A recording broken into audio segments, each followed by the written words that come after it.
All right, let's bring in Democratic strategist Kevin Walling. He joins us now to talk a bit more about this. Kevin, thanks for your time. Great to be with you, Morella. Let's talk about Joe Biden, a man of many decades of political experience, a well-known entity to Americans, so name recognition, a lot going for him. Absolutely. But is this the right year for him to throw his hat in the ring, considering the events of the years under Donald Trump?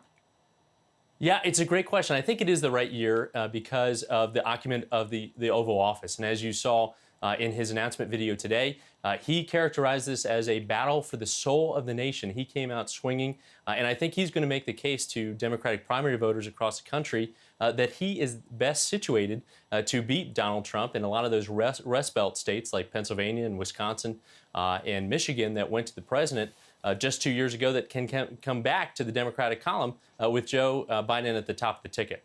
Okay, so he is the man that can perhaps bring back some of the areas on board to the Democrats.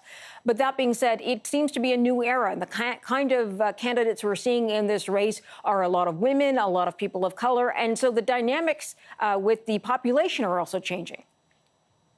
Yeah, you're absolutely right. I mean, as you pointed out at the outset of this segment, we've got 20 candidates the first time. We've got so many women competing for the Democratic primary. We've got an openly gay candidate in Pete Buttigieg from Indiana.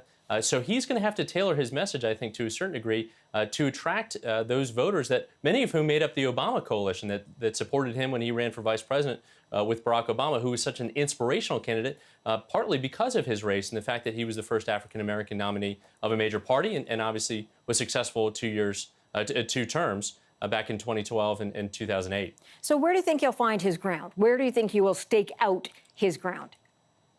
Yeah, I think taking the fight, obviously, as you saw in the video to Donald Trump, and again, it's going to be a question for Democratic primary voters. Do they vote with their head and a safer bet, for lack of a better word, with Joe Biden, who has the chops, who can lead from day one, who can take on the president, can win back those communities in the Rust Belt, or do they seek a newer candidate like a Pete Buttigieg or a Kamala Harris or an Elizabeth Warren?